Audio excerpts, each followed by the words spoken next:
hadir di antara kita ada 4 panelis yang akan bersama-sama berdiskusi dengan saya di atas panggung. Saya akan panggil dengan hormat. Yang pertama, Ibu Intan Dwi Febrita, Head of Operation dari Tiket.com. Kami undang untuk naik ke atas panggung dan menempati kursi yang disediakan. Yang kedua, Ibu Maria Wibisono, Vice President PT Bank Sentral Asia TBK.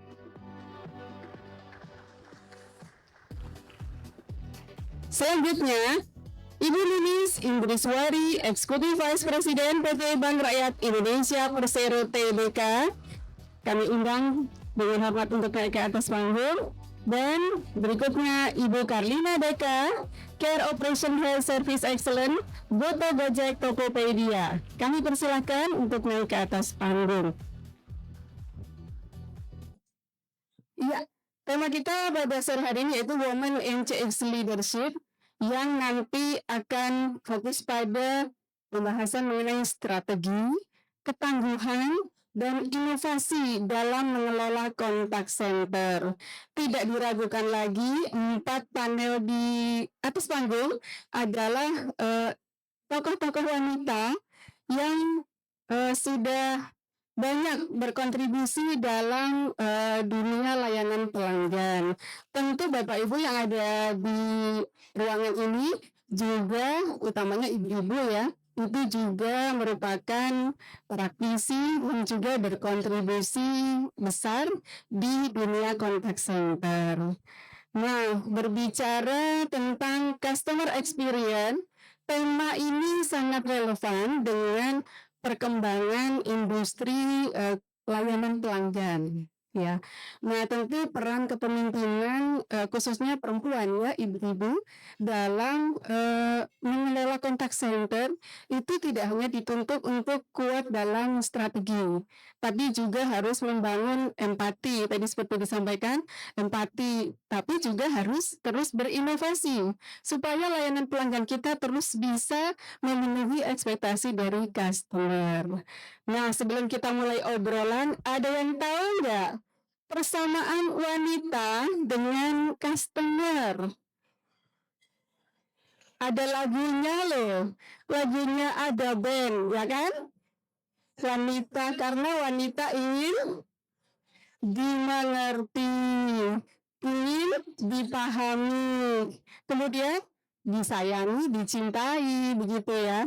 Jadi bapak-bapak Kartono yang hadir di sini, mohon terus mendukung ya ibu-ibu pasangannya dengan meningkatkan KPI bapak-bapak Kartono. Salah satunya apa? Meningkatkan nilai saldo ibu-ibunya. Begitu. Baik, ibu-ibu sekalian, kita akan tanya dulu satu persatu. Nah, nanti setelah kita diskusi dengan panel, saya berikan kesempatan kepada audiens untuk memberikan pertanyaan dengan catatan waktunya masih cukup ya, karena waktu kita cukup ketat seperti traffic contact center ya. Ini lagi dikejar-kejar. Baik.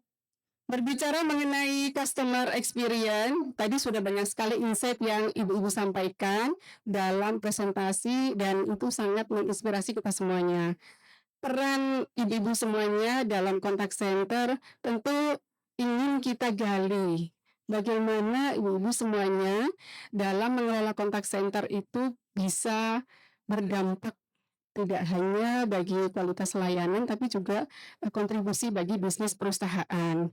Saya mulai dari ibu yang paling senior. Paling senior berarti, iya dari BRI, baik, iya. Ibu, iya betul. Kira-kira bagaimana ibu menetapkan nilai utama yang ibu pegang dalam memimpin tim operasional kontak center? Baik, ya. Terima kasih Bu Anita. Tes, ya. Terima kasih Bu Anita. Ini kalau terkait dengan women in leadership ya. Jadi rasanya sih yang pertama itu kita dalam memimpin dimanapun, tidak hanya di contact center, itu adalah role model ya. kita harus bisa menjadi role model dan bisa meminta tim kita, terutama yang leader gitu, untuk juga bisa jadi role model. Saya paling senang dengan, ini karena saya orang Jawa ya, kan di Jawa itu ada apa namanya prinsip ing ngarso sum tulodo, ing madya bangun karso, tuturi handayani. Jadi kita tuh kalau jadi leader, itu di depan itu harus memberi contoh. Kemudian kita di antara tim kita, jadi kita tuh nggak boleh cuman kamu tolong bikin ini, nggak boleh. Jadi kita harus ada di tengah-tengah mereka, kita harus bisa nuntun, nata, nagih gitu ya. Jadi kita harus ngawal. Kalau yang nggak bisa, nggak ngerti ya diajarin, dikasih contoh, gini loh gitu ya. Kemudian yang pasti di belakang kita harus mendorong, tuturi handayani, harus mensupport mereka. Kalau mereka ada kesulitan, kita turun. Jadi jangan kita ngabur gitu ya. Nah, itu yang menjadi prinsip saya selama ini yang juga saya minta untuk tim saya lakukan adalah itu menjadi role model dan kita harus ada di tengah-tengah tim kita. Tentu saja ini dari sisi leadershipnya ya Bu ya.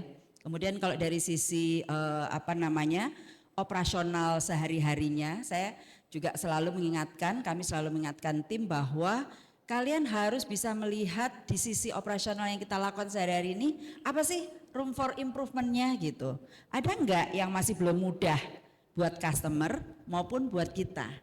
Jadi harus dilihat lagi tuh, selalu ada room for improvement. Kemudian yang ketiga, itu kami selalu mengingatkan, saya selalu mengingatkan bahwa karena kita tuh end of goals-nya adalah NPS, Bapak Ibu, Mbak Anita. Jadi nilai NPS kita itu harus 9 atau 10 nasabah itu memberi nilainya. Karena kalau NPS itu kan nggak boleh ya nilai 7 dan 8 gitu ya. Katanya itu nilai yang orang bingung gitu ya, mau ngasih nilai apa gitu. 0 sampai 6 juga kan jangan gitu ya, berarti ditraktor. 9, 10. Jadi bagaimana memberikan layanan tuh sehingga nasabahmu itu ngasih nilai kamu tuh 10. Gimana caranya gitu. Itu tadi dengan empati. Itu sih Bu Anita.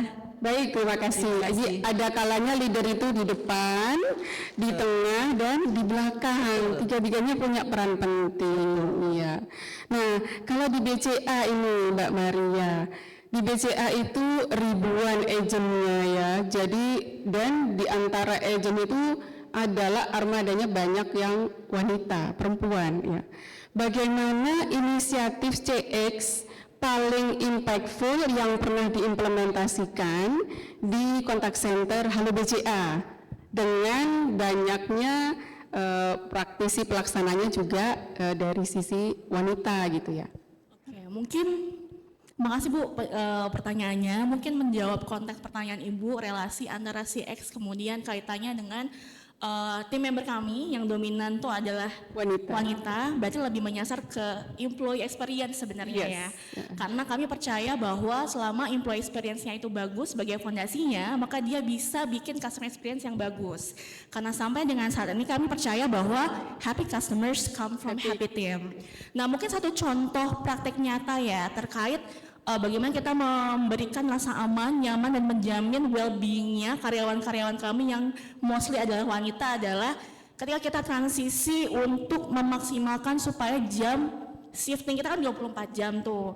Nah dulu tuh ada kalanya anak-anak perempuan itu tuh bisa masuk di malam banget gitu kan, jam 12, jam 9 gitu kan. Nah sekarang kita pastikan kita optimalkan yang shiftingnya malam itu adalah cowok gitu, dan shiftingnya pun juga maksimal jam 9.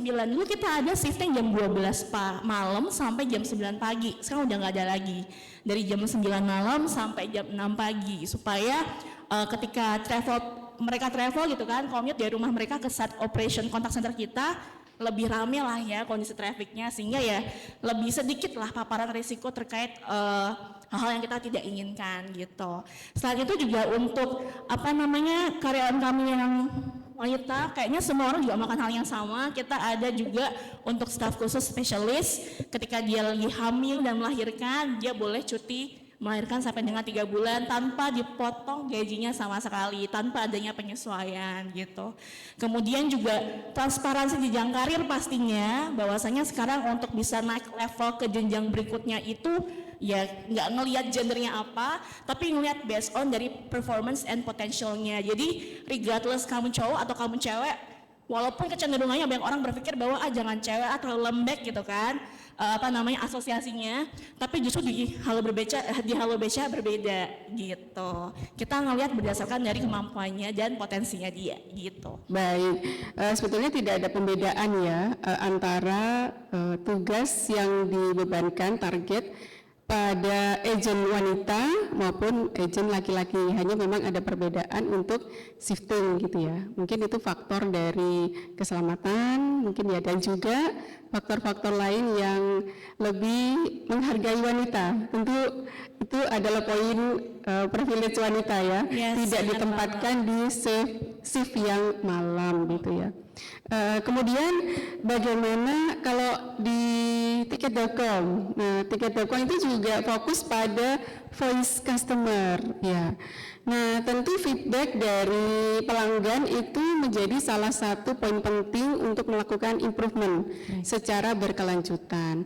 Nah, bagaimana tiket.com, utamanya ini peran Mbak Intan ya sebagai leader ya, yang di dalamnya itu mengintegrasikan feedback pelanggan dengan program-program perbaikan yang dilakukan di contact center.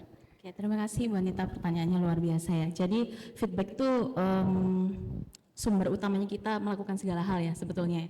Itu termasuk data baik kualitatif maupun kuantitatif yang bisa kita serap kemudian kita gunakan sebagai improvement. Dan mungkin saya menggarisbawahi di situ improvementnya tidak mesti sesuatu yang tidak pasti sesuatu yang signifikan gitu ya, yang mungkin langsung major. Tapi I always believe continuous improvement itu penting dan mulai dari hal-hal kecil. Small things matters gitu. Bahkan continuous improvement kaizen ya istilahnya di bahasa Jepang itu kan mulai dari something yang kecil. Lakukan aja.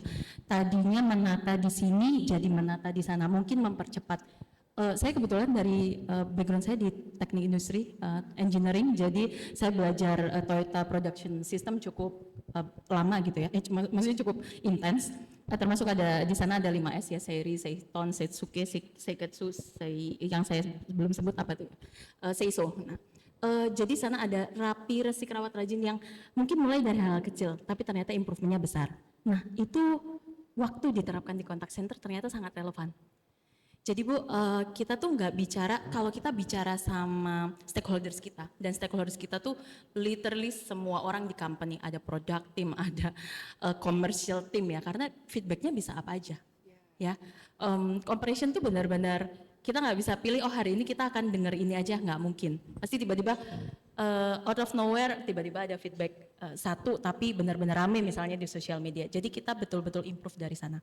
Nah, belajar dari small improvement itu, kita percaya pada kaizen itu, bahkan kita tuh tidak melihat feedback tuh hanya dari yang paling besar nih, cisatnya yang, berarti dissatisfactionnya yang paling besar apa, improvementnya apa, itu nggak mesti Bu. Jadi kita tuh bahkan ada yang feedbacknya tuh cuma 2 atau 3 per weeks, tapi kita kenal 4% rules ya. Semuanya di sini ya untuk CX. Jadi 4% rules tuh basically yang komplain ke kita tuh rata-rata cuma 4% dari sebenarnya ngalamin. Jadi ada 96% hidden complaints yang nggak masuk ke kita. Dan ternyata dari data itu 90% ini, I'm not sure it's Gartner or McKinsey gitu ya. 90-90% switching to other competitor tanpa ngomong sama kita. Ya, jadi kadang tuh kalau kita cuman lihat dari feedback yang besar gitu, dissatisfactionnya ini feedbacknya lagi banyak nih tentang ini, pasti kita tetap akan raise juga. Tapi yang kecil pun, kita kemarin baru sayangnya sini nggak ada orang Blibli ya, tapi kita baru review lah tentang Blibli Ticket Points yang waktu ditanya feedbacknya nggak banyak bro gitu. Cuman seriously this is ini cuma masalah waktu aja gitu meledak. Jadi cara kita melihat feedback tuh benar-benar satu feedback might be representing semuanya yang lain seperti itu. Jadi kalau ditanya bagaimana, kita tadi Pak Andi sempat nyebut task force ya. Saya dari waktu saya join sebagai manajer, saya punya task force untuk setiap produk gitu sih Bu. Jadi kita membicarakan mana yang satisfaction kita lihat dari kontaknya paling tinggi, satisfaction-nya paling rendah yang mana gitu. Jadi Baik. kita bisa dengan cara itu bisa lead into yang kita katakan low hanging fruits. Ini sebenarnya gampang, tapi pas kita lakuin impact-nya besar. Gitu. I believe di setiap company pasti punya caranya sendiri-sendiri ya. Ada yang lihatnya dari effortnya, mana yang paling gampang dulu, mana yang paling besar impact-nya dulu. Dan ada metode yang lain mungkin. Tapi kalau di kita basically we're doing all the things sih Bu. Jadi memang dari yang kecil, yang besar kita benar-benar mapping, kita ajak semua project. Jadi isinya kita tuh meeting dari Senin sampai Jumat tuh ganti-gantian project tiap verticals. Ya, itu cukup intens sih dan itu terjadi tiap minggu ya Ibu. Oh baik, Jadi terima memang kasih. nggak yang sebulan sekali kita ketemu, no. Iya. Jadi setiap minggu tuh ada aja yang kita bahas. Iya. Jadi ada beberapa feedback. Oh, saya kasih satu contoh ya Bu ya. Jadi dari feedback pelanggan tentang inquiry, ini cuma inquiry ya. Tapi waktu itu membebani case tubuh kita. Jadi tadi ada yang bilang defect rate ya di Goto. Case tubuh kita itu waktu itu di produk tersebut adalah 34-40% per week. Bayangin dari 100 orang yang transaksi 30-nya pasti komplain, pasti nanya, berarti nggak jelas banget kan, ini nanya loh ya. Nah setelah kita bikin task force sama produk dan kita lakukan perbaikan itu langsung turun drop ke 7% dan habis itu 0.14 or pokoknya 0,14 sekian gitu. Jadi langsung 0,1. Di situ mereka ngelihat, oh doing the low hanging fruits ternyata impactful. Gitu. Jadi akhirnya itu terus gitu, terus berjalan. Seperti itu sih kurang lebih kita treat the feedback. Setiap feedback itu penting untuk. Baik, iya. Di contact center juga Mbak Intan tidak lagi fokus untuk melakukan survei kepuasan pelanggan itu tidak hanya melihat keberhasilan dari sisi kepuasan. Nah, memang yang justru harus diperhatikan adalah di titik-titik pada saat nilai terendah. Betul. Nah, itu seperti gunung es ya, kelihatannya kecil tapi itu sebetulnya mewakili yang tidak terlihat. Exactly. Iya. For persen itu persis iceberg. Makanya tadi sebenarnya saya ada icebergnya ya, expectation karena memang berangkat dari situ sih Ibu. Iya, Good betul. points. Thank Nah, you, Bu. terima kasih Mbak Intan. Nah, sekarang kita geser ke Goto ya. Goto apa Goto? Goto, Gojek Tokopedia. Nah, kalau kita lihat Goto tadi juga ada tampilan di slide-nya Ibu Wendy itu kostumnya teman-teman di layanan, di operasional itu sangat casual gitu ya. Casual tapi semangat gitu ya, kelihatan bersemangat gitu ya.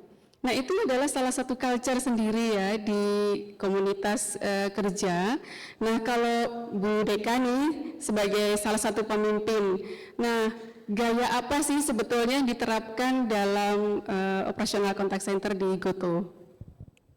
Oke, ya betul sekali. Jadi apa yang sudah disampaikan oleh Bu Wendy bahwa di Goto memang kita tidak ada policy untuk menggunakan formal, ya pakaian formal.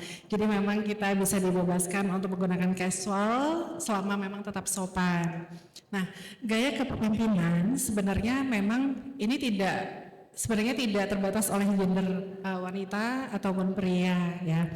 Ketika memang leadership ini kepemimpinan yang memang efektif ya, ini kita biasanya melihat sesuatu bukan dari subjektif, tapi memang harus melihat sesuatu berdasarkan data.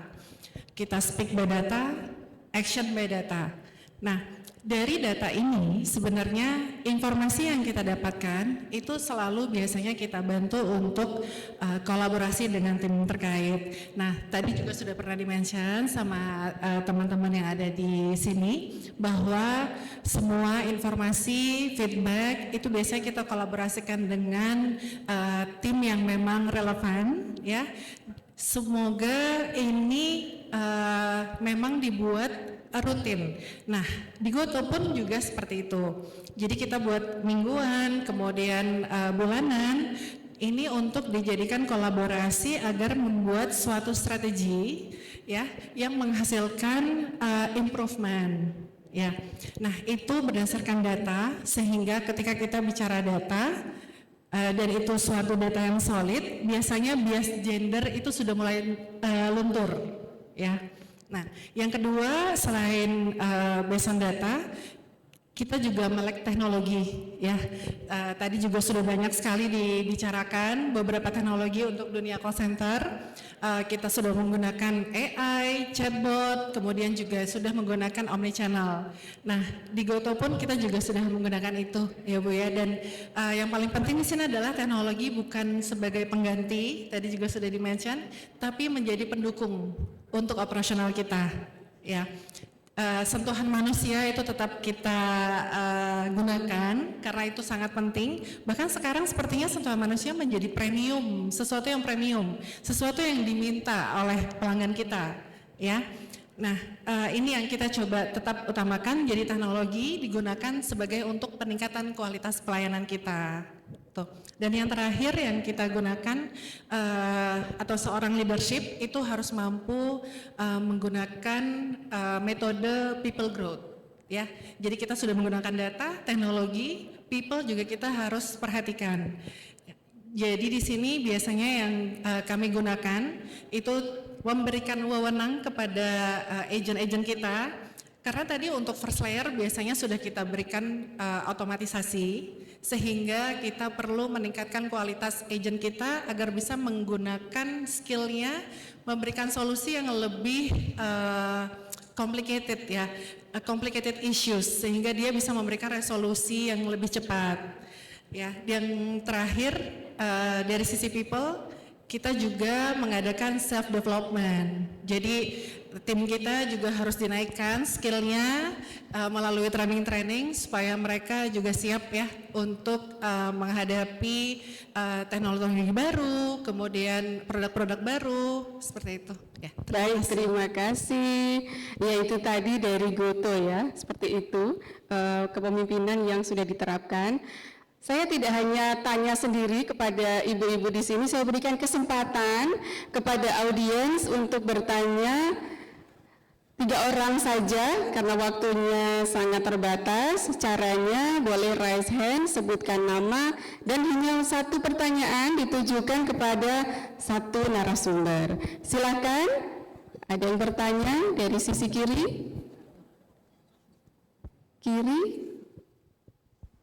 Ada yang bertanya kiri? Iya, Bapak Kartono juga boleh tanya. Iya. Tengah? Kanan? Ada yang bertanya? Oh, tidak ada. Jadi sepertinya lagi pengen banyak mengulik ini dari ibu-ibu semuanya. Karena tadi presentasinya sangat menarik semuanya. Jadi ibunya udah dapat semua gitu ya. Apalagi tadi ada. Silakan. Iya, nama, perusahaan, dan pertanyaannya ditujukan kepada siapa? Selamat sore. Selamat sore. Saya. Oh ya, semangat pagi. Pagi. Oke, pertanyaannya jadi dari saya, Mbak Masih dari Goto, mau bertanya. Bertanya kepada siapa? Mas.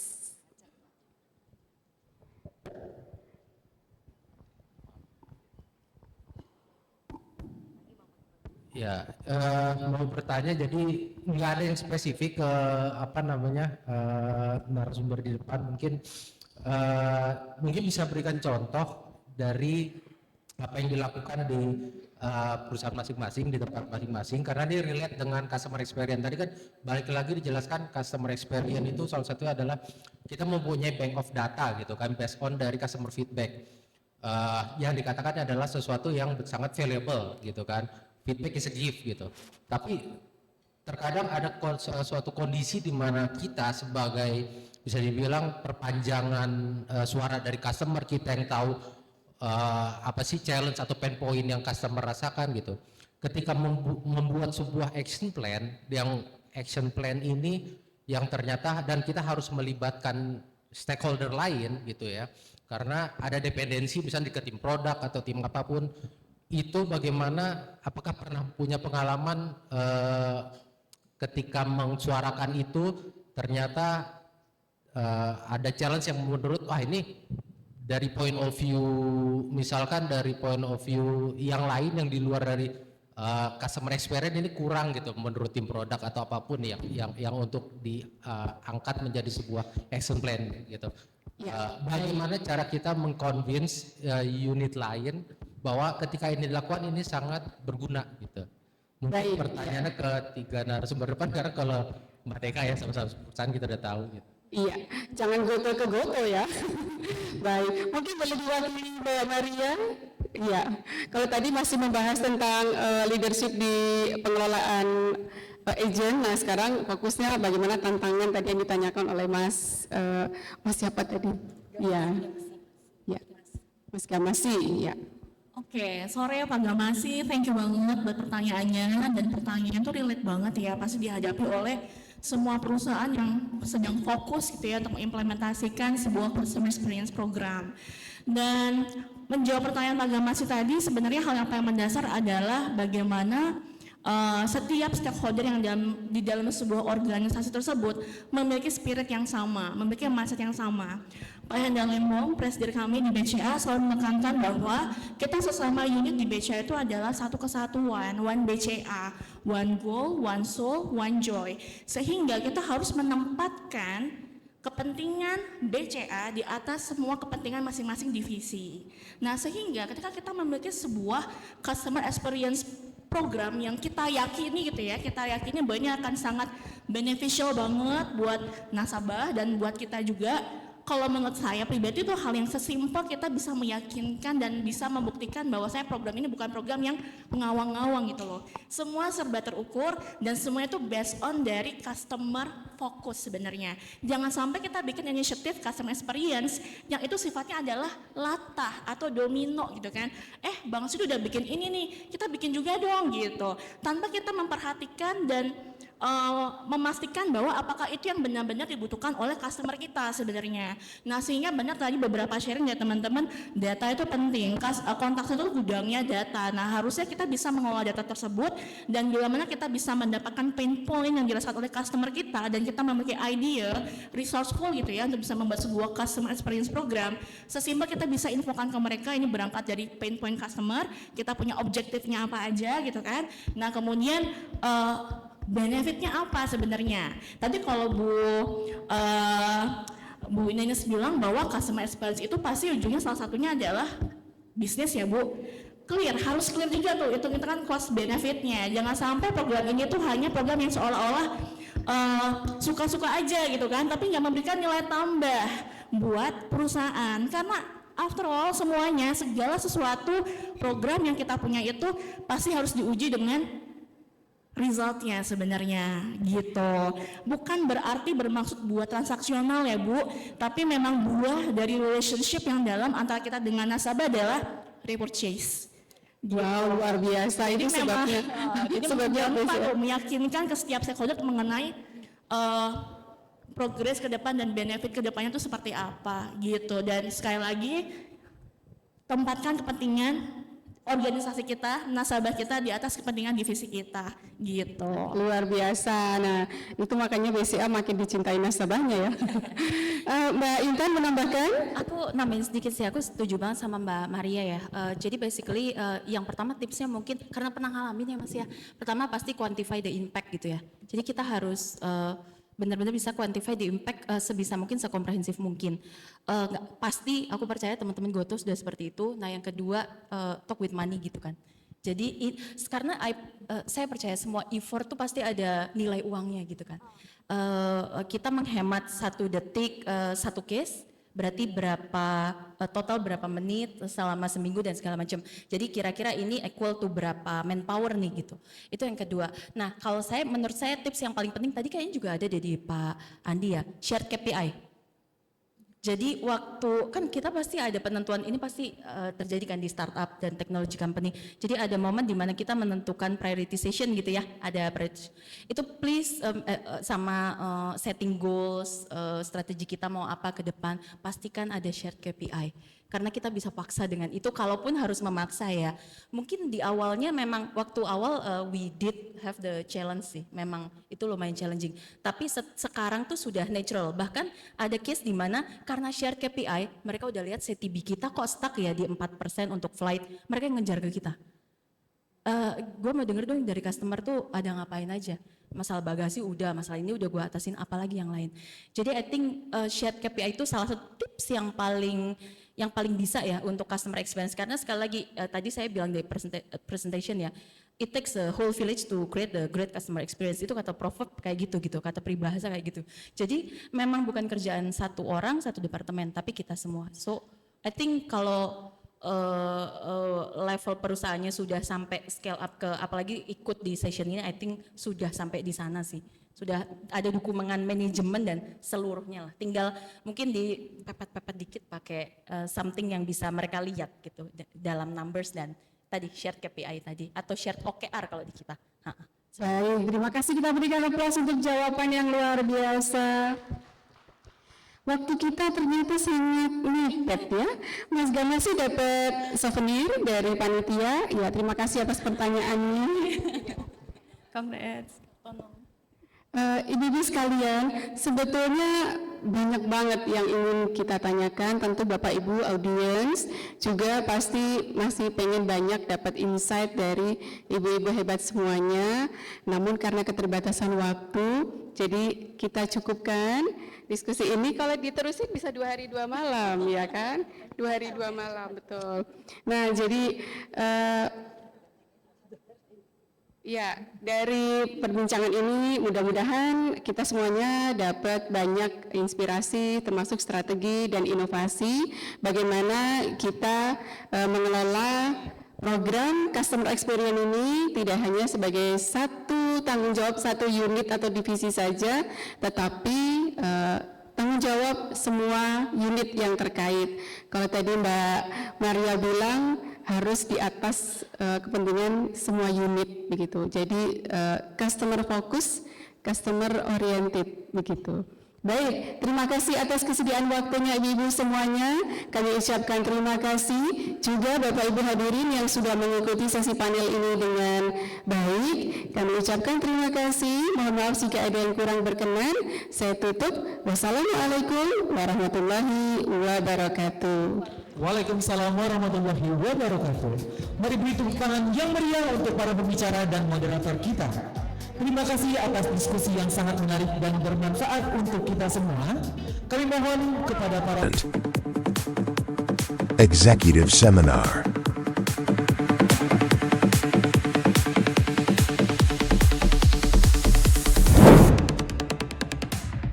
Customer Experience Readiness. Are you ready to deliver consistent customer experience?